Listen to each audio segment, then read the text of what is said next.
আবু হানিফা উনি আল্লাহর পক্ষে আর নাস্তিক আল্লাহর বিপক্ষে। তো যেদিন তর্কে ডেট করা হলো, হাজার হাজার মানুষ এসেছে, ওই নাস্তিকও এসেছে, আসে নাই শুধু ইমাম আবু হানিফা। 2টার দিকে এসে সবাই বসে আছে, আসে না। 2:30 বাজে আসে না, 3টা বাজে আসে না, 3:30 আসে না, 4টার দিকে দৌড়ায় আসছে। নাস্তিক বলে, যেই লোকের সময় জ্ঞান নাই ওই লোকের সাথে কোনো তর্ক নাই। কথা শুনতেছেন? মনোযোগ আছে না গেছে?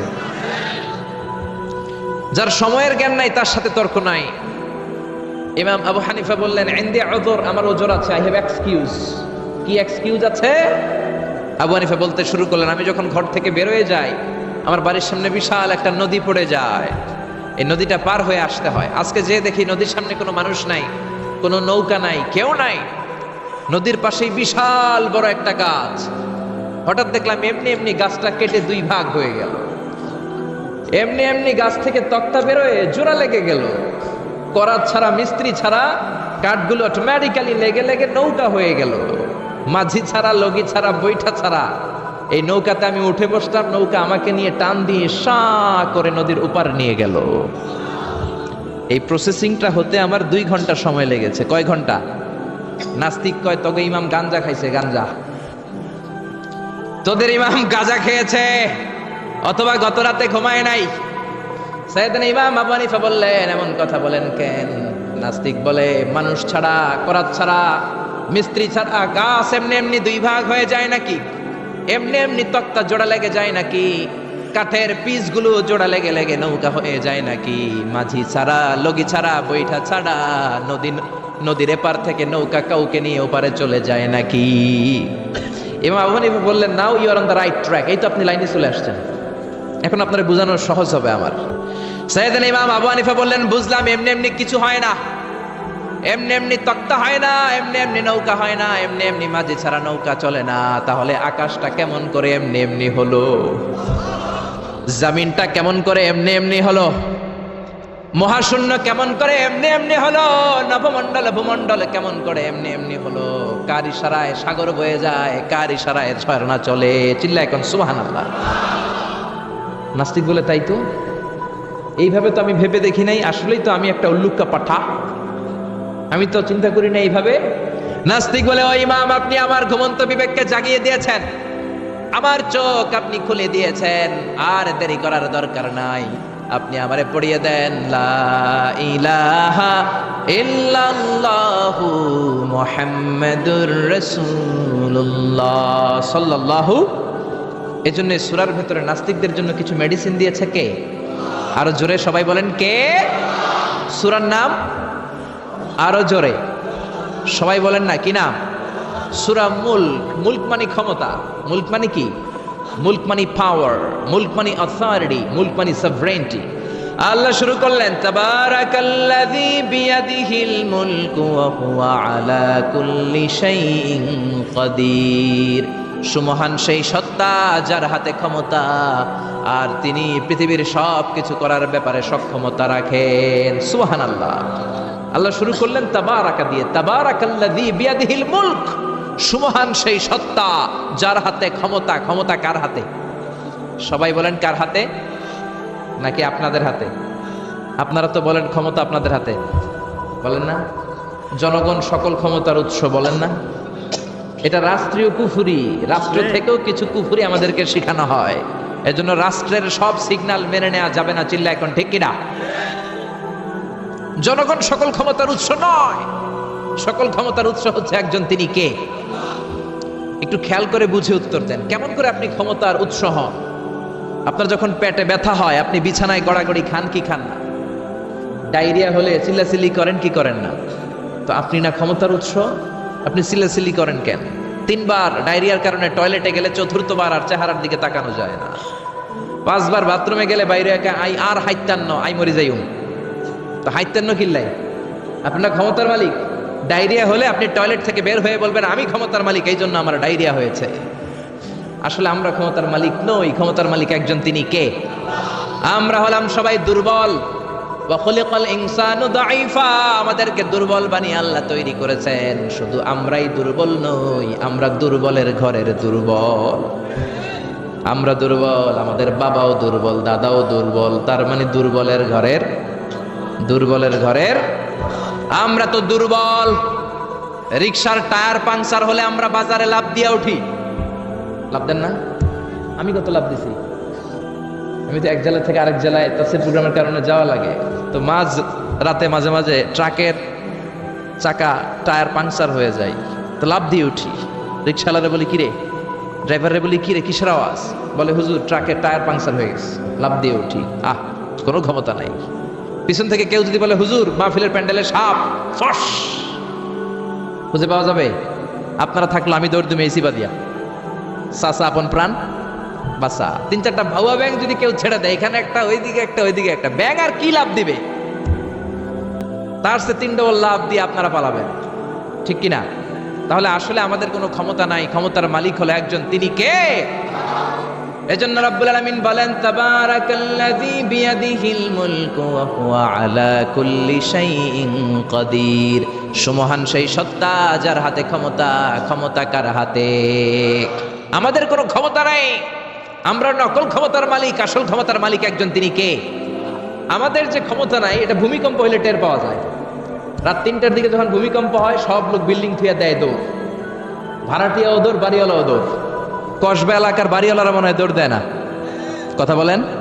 ভাড়াটিয়াও দৌড় দেয়, বাড়িওয়ালাও দৌড় দেয়, চিল্লায় বলেন ঠিক কিনা? রাত 3টায় যখন ভূমিকম্প হয়, পুলিশের প্রধানও দৌড় দেয়, বাস্তবে তো র্যাবের প্রধানও দৌড় দেয়, প্রেসিডেন্টও দৌড় দেয়, শুধু প্রধানমন্ত্রী দৌড় দেয় না। দেয়, আমি কই নাই কিন্তু আপনারা কইছেন। দোষ আপনাদের, আমার কোনো দোষ নাই, আমি প্রধানমন্ত্রীর কিছু বলি নাই। চাচা আপন প্রাণ বাঁচা। রাতে ভূমিকম্প হলে দৌড় দিতে হয়, চিল্লায় বলেন ঠিক কিনা?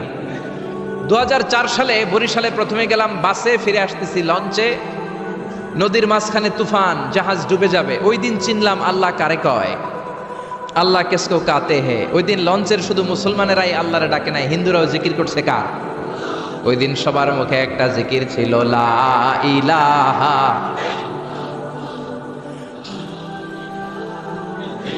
লা ইলাহা ইল্লাল্লাহু মুহাম্মাদুর রাসূলুল্লাহ। লঞ্চের সবাই সেদিন চিৎকার দিয়ে বলছে বাঁচাও। আমি বললাম কে বাঁচাবে? কই হুজুর আপনি বাঁচাবেন। তো তাহলে আমারে বাঁচাইবো কে? কই হুজুর আপনারে বাঁচাইবো আল্লাহ। আসলে বিপদে পড়লে বোঝা যায় আমাদের কোনো ক্ষমতা নাই, ক্ষমতার মালিক হচ্ছেন একজন, তিনি কে? এজন্য রব্বুল আলামিন বলেন কুলিল্লাহুম্মা মালিকাল মুলকি তুতিল মুলকা মান তাশাউ ওয়া তানজিউল মুলকা মিম্মান তাশা ওয়া তুইজ্জু মান তাশাউ ওয়া তুযিল্লু মান তাশাউ বিয়াদিকাল খায়র ইন্নাকা আলা কুল্লি শাইইন কাদির। ও আল্লাহ, আপনি ক্ষমতার মালিক। ক্ষমতার মালিক কে? আপনি যারে চান ক্ষমতার চেয়ারে বসান, আবার যারে চান ক্ষমতা থেকে নামিয়ে দেন। ফেরাউনকে মিশরের মসনদে বসালো কে?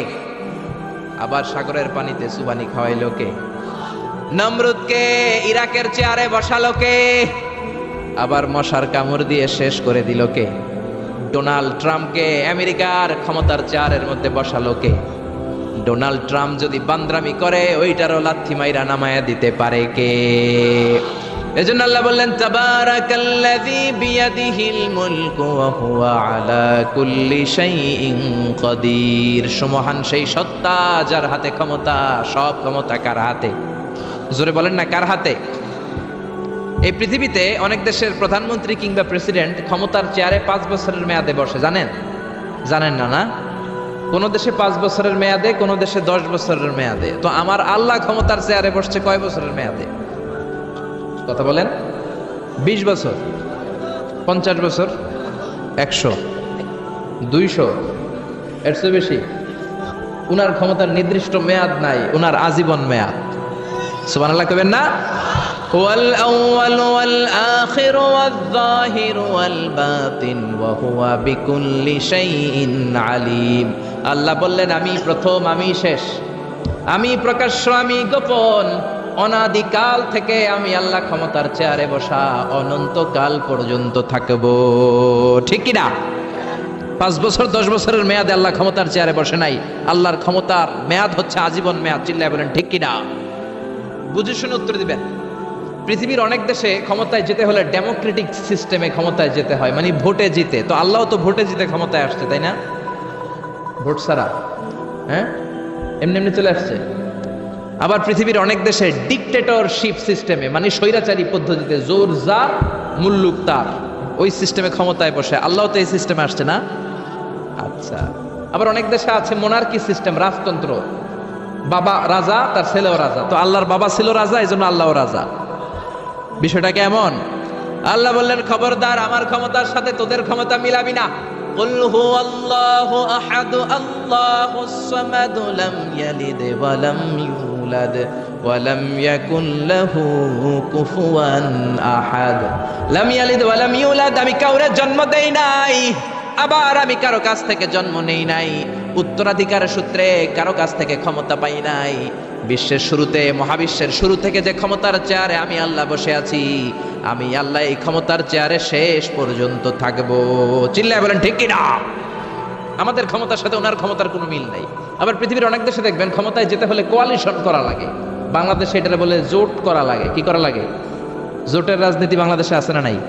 কথা বলেন, কথা কয় না, মনে হয় কিছু বুঝেই না। জোটের রাজনীতি আছে না নাই?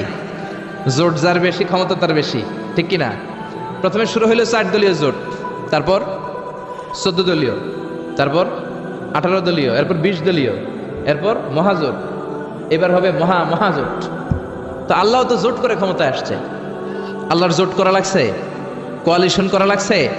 আল্লাহ বললেন, খবরদার, ওয়ালাম ইয়াকুল্লাহু শারীকুম ফিল মুলকি ওয়া কাব্বিরহু তাকবীরা। আমার ক্ষমতায় কোনো অংশীদার দল নাই, আমার ক্ষমতার মধ্যে কোনো শরিক দল নাই, আমার কোনো জোট নাই, আমার কোনো কোয়ালিশন নাই। আমি একাই ক্ষমতার মালিক, আমার ক্ষমতায় ভাগ বসানোর মতো কেউ নাই। জোরে কোন ঠিক কিনা? আবার দেখবেন পৃথিবীর অনেক দেশে আন্দোলনের মাধ্যমে ক্ষমতার চেয়ার থেকে নামানো যায়। যিনি প্রেসিডেন্ট, একটা আন্দোলন করলে ক্ষমতা থেকে নামানো যায়, এরকম আছে না নাই? গণ অভ্যুত্থান করতে পারলে, আন্দোলন করতে পারলে ক্ষমতা থেকে নেমে যায়।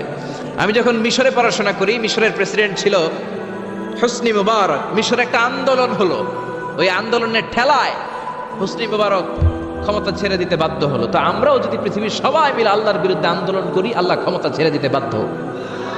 বুঝে শুনে উত্তর দিয়েন। পৃথিবীর সবাই মিলে চাইলেও আল্লাহ ক্ষমতা থেকে নামবে না।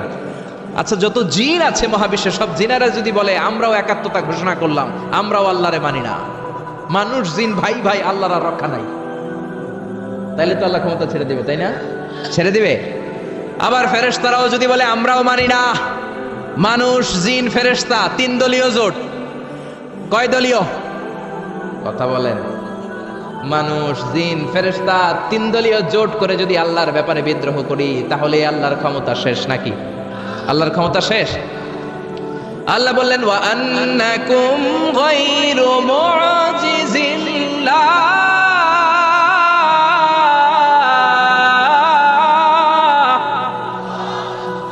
খবরদার, গোটা বিশ্বের সবাই মিলে যদি আমি আল্লাহরে পরাস্ত করতে চাও, গোটা বিশ্বের সবাই মিলে যদি আমি আল্লাহর ব্যাপারে বিদ্রোহ করো, আমি আল্লাহর বিরুদ্ধে যদি আন্দোলন সবাই মিলে তোমরা করো, আমার ক্ষমতার 1 আনাও তোরা কমাতে পারবি না। সুবহানাল্লাহ। তার মানে আমাদের ক্ষমতার সাথে আল্লাহর ক্ষমতার কোনো মিল নাই। চিল্লায় বলেন ঠিক কিনা? আবার বুঝে শুনে উত্তর দেন। অনেক দেশে দেখবেন রাজার বয়স এত হয়েছে, বয়সের ভারে নুজ্জ হয়ে 70-80-তে পৌঁছে গেছে, কয় আই আর হাইতার ন, আমি অবসরে যাব, সেলফ রিটায়ারমেন্ট, স্বেচ্ছায় অবসরে যাব। এরকম হয় না? অনেক রাজা, সুলতান, প্রেসিডেন্ট স্বেচ্ছায় অবসরে চলে যায়। তো আল্লাহরও তো অনেক বয়স হয়েছে, এখন আল্লাহর অবসরে যাওয়ার সময় এসেছে। বয়স হয় নাই, এত বছর উনি ক্ষমতা চালায়, এখনো বয়স হয় নাই। উনি ক্লান্ত হয় না? ওনার ঘুমে ধরে না? আল্লাহ বললেন, খবরদার, লা তাখুযুহু সিনাতুন ওয়ালা নাওম। আমার ঘুম নাই, আমার কোনো নিদ্রা নাই, আমার কোনো তন্দ্রা নাই, আমার কোনো ঝিমুনি নাই। ওয়ালা ইয়াউদুহু হিফযুহুমা ওয়া হুয়াল আলিয়ুল আযীম। এই পুরো মহাবিশ্বটা পরিচালনা করতে যে আমি আল্লাহ ক্লান্ত হই না, আমি আল্লাহর তন্দ্রা আসে না, আমি আল্লাহর ঝিমুনি আসে না, আমি আল্লাহর ঘুম আসে না। আমি আল্লাহ একাই মহাবিশ্বের সব ক্ষমতার মালিক, ঠিক কিনা? এজন্য আল্লাহ বললেন, তাবারাকাল্লাযী বিয়াদিহিল মুলকু ওয়া হুয়া আলা কুল্লি শাইইন কাদির। সমহান সেই সত্তা যার হাতে ক্ষমতা। ক্ষমতা কার হাতে? সবাই বলেন না, ক্ষমতা কার হাতে? নাকি আপনাদের হাতে? আর কোনোদিন বলবেন জনগণ সকল ক্ষমতার উৎস? আর কোনোদিন বলবেন সকল ক্ষমতার উৎস হচ্ছে একজন, তিনি কে? আওয়াজ করে বলতে হবে তিনি কে।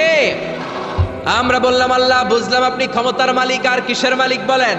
আল্লাহ বললেন আল্লাযী খালাকাল মাউতা ওয়াল হায়াতা লিয়াবলুয়াকুম আইয়ুকুম আহসানু আমালা ওয়া হুয়াল আজিজুল গফুর। আমি শুধু ক্ষমতারই মালিক নই, আমি এমন আল্লাহ যে আল্লাহ জীবন তৈরি করলাম, যে আল্লাহ মরণ তৈরি করলাম।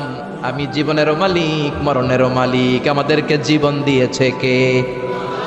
মরণ দিয়েছে কে? আমাদের প্রাণ ভিক্ষা দিতে পারে কে? নাকি আপনাদের রাষ্ট্রপতি? আপনাকে রাষ্ট্রপতি তো নাকি প্রাণ ভিক্ষা দেয়, দেয় না? আরে রাষ্ট্রপতিরও তো প্রাণ ভিক্ষা দিবে আল্লাহ, চিল্লায় বলেন ঠিক কিনা? আল্লাহ বললেন আমি এমন আল্লাহ আল্লাযী খালাকাল মাউতা ওয়াল হায়াতা লিয়াবলুয়াকুম আইয়ুকুম আহসানু আমালা। তোমরা কে কেমন আমল করো এটা দেখার জন্য আমি জীবন বানালাম, মরণ বানালাম, আর জীবন মরণের মাঝখানে তৈরি করলাম রূহ। রূহ তৈরি করলাম। কি তৈরি করলাম? রূহ মানুষ তৈরি করতে পারে না, রূহ তৈরি করতে পারে একজন, তিনি কে? মানুষ কম্পিউটার তৈরি করতে পারে, প্লেন বানাতে পারে, রকেট বানাতে পারে, রোবট বানাতে পারে, সুফিয়া খালারে বানাতে পারে, কিন্তু রূহ বানাতে পারে না। সুফিয়া খালারে চিনেন? আপনারাও চিনেন? আহা, মেয়েদের মতো লিপস্টিক দেয়া হয়েছে ওর ঠোঁটে, মেয়ের আকৃতি দেয়া হয়েছে, অবয়ব দেয়া হয়েছে। সুফিয়া রোবটটাকে দেখে আমার প্রতিবন্ধী মনে হলো। এমনি তাকায়, এমনি করে, এমনি করে, এমনি করে, আর ভেতরে সফটওয়্যারে সব সেট করে দেয়া, যেটা রিমোট কন্ট্রোলে চাপে ওই অনুযায়ী বলে। চিল্লায় বলেন ঠিক কিনা? যারা এই সুফিয়াকে বানিয়েছে, কিয়ামতের দিন আল্লাহ বলবে এই সুফিয়ার ভেতরে রূহ দে।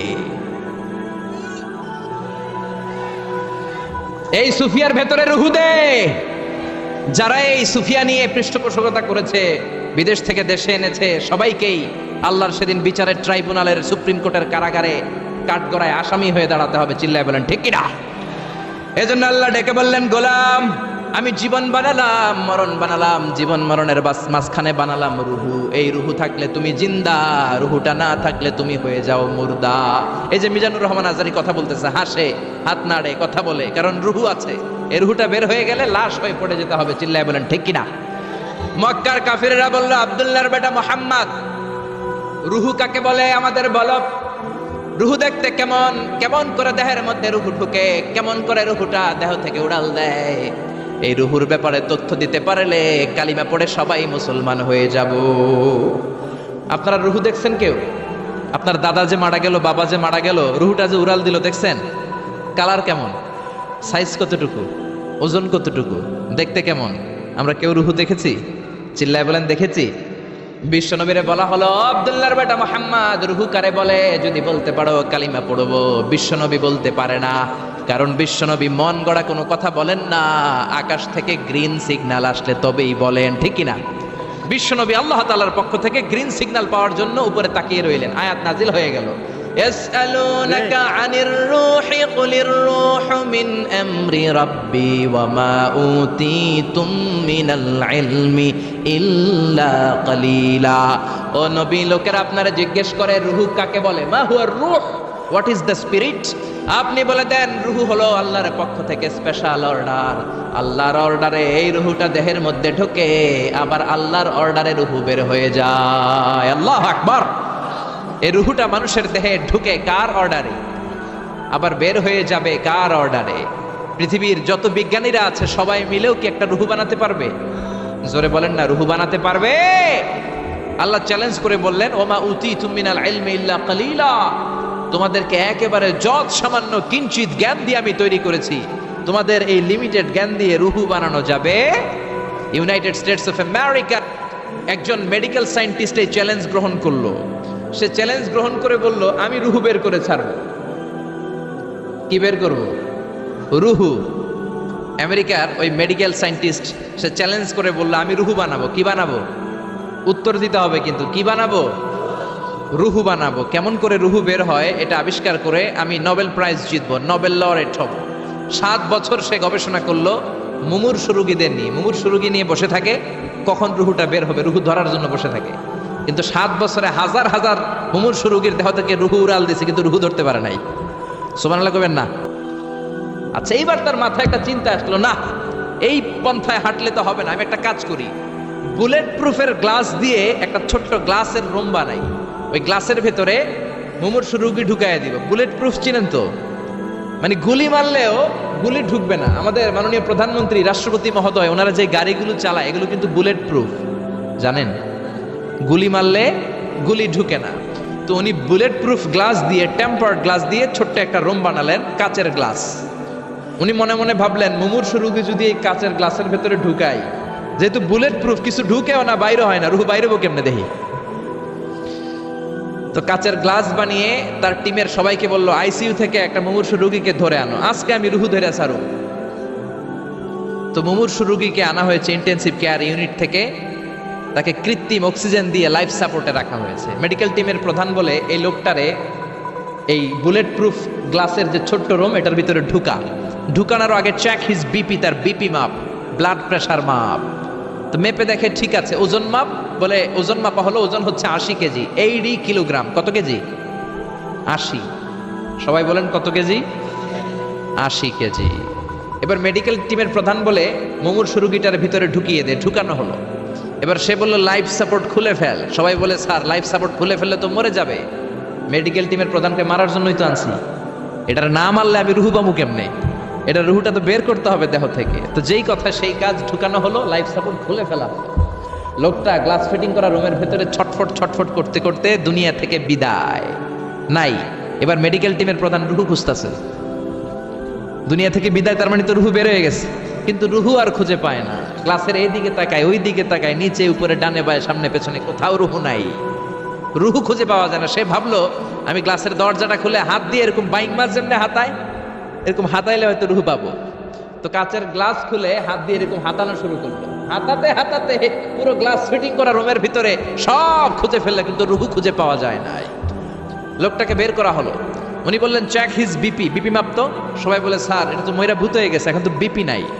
বিপি বুঝেন তো, ব্লাড প্রেশার। এই যে ধাক্কাটা, অলিন্দ নিলয়, সিস্টলিক ডায়াস্টলিক, জন্মের পর থেকেই আমাদের এই যে দম নেয়া আর দম ছেড়ে দেওয়ার খেলাটা আছে না নাই? কথা বলেন। এই যে ফুসফুস দম নেয়, দম ছেড়ে দেয়। শীতের রাতে আপনি কম্বল গায়ে দিয়ে ঘুমায় যান, আপনার দমও কি ঘুমায় যায়? আপনার দম ঘুমাইলে তো আপনি ঠুস। হায় রে মানুষ রঙিন ফানুষ, দম ফুরাইলে তবু তো ভাই কারোরই নাই একটুখানি। হায় রে মানুষ রঙিন ফানুষ, রঙিন ফানুষ, হায় রে মানুষ। পড়েন আল্লাহু আকবার। এবার মেডিকেল টিমের প্রধান বলে, চেক হিজ বিপি, বিপি মাপ। সবাই বলে বিপি নাই, কিন্তু ওজন আছে না নাই? মরার পরেও তো একটা লাশের ওজন থাকে কি থাকে না? এবার মেডিকেল টিমের প্রধান বলে, চেক হিজ ওয়েট, ওজন মাপ। এবার ওজন স্কেলে শোয়ানোর পরে দেখা গেল লোকটা মরার আগে ছিল 80, এখন হয়ে গেছে 78 কেজি। কয় কেজি? মরার আগে লোকটা ছিল কয় কেজি? মরার পরে ওজন দেওয়ার পরে ওজন হয়ে গেছে কয় কেজি? কমছে কয় কেজি? মেডিকেল টিমের প্রধান কয়, আমি পাইছি। সবাই কয়, কি পাইছেন? মেডিকেল টিমের প্রধান কয়, ওইডা। সবাই কয়, কোনডা? কয়, রুহু। কেমনে পাইলেন? কয়, মরার আগে ছিল 80 কেজি, মরার পরে 78 কেজি, কমছে 2 কেজি। তার মানে যেটা উড়াল দিছে ওইটাই 2 কেজি। পাইছে ঘোড়ার ডিম। কিন্তু বিজ্ঞানীদের নিয়ম হচ্ছে, আপনি একটা রেজাল্ট দিয়েই ফাইনাল জাজমেন্ট দিতে পারবেন না, আপনার আরো কিছু নমুনা সংগ্রহ করতে হবে। সে বলল, আরেকটা রোগীকে আইসিইউ থেকে নিয়ে আয়, ওজন মাপ, বিপি মাপ। বিপি ওকে, ওজন কত? 70 কেজি। দ্বিতীয় যে লোকটাকে আনা হলো তার ওজন 70 কেজি। চিল্লায় বলেন কয় কেজি? 70।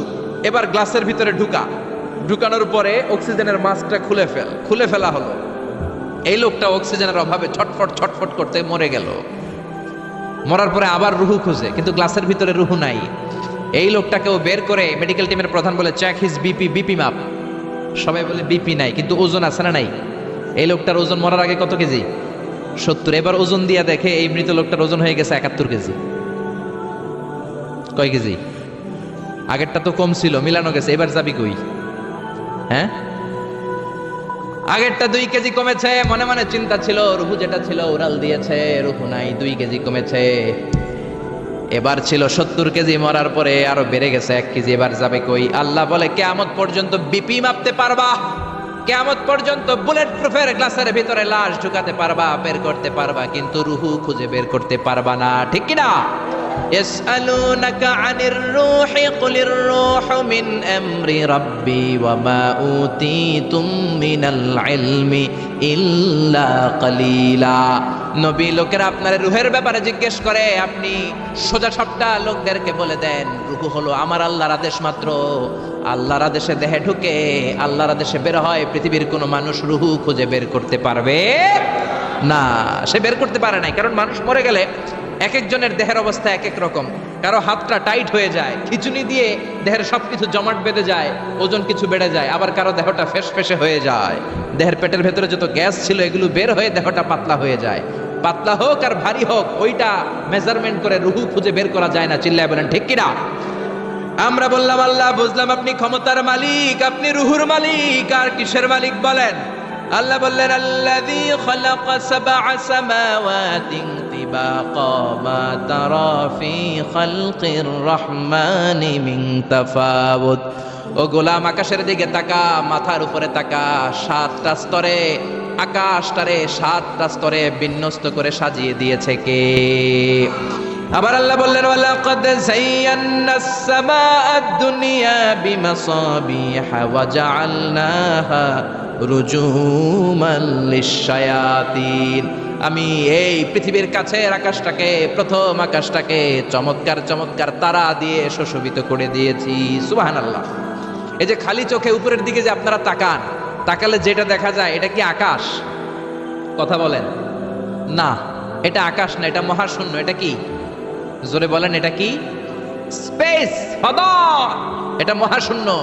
আপনি উপরের দিকে তাকালে যেটা দেখেন এটা প্রথম আকাশের মহাশূন্য। কথা খেয়াল করে বুঝতে হবে। তার অনেক অনেক উপরে প্রথম আকাশ, তারপরে দ্বিতীয় আকাশের মহাশূন্য, তারপরে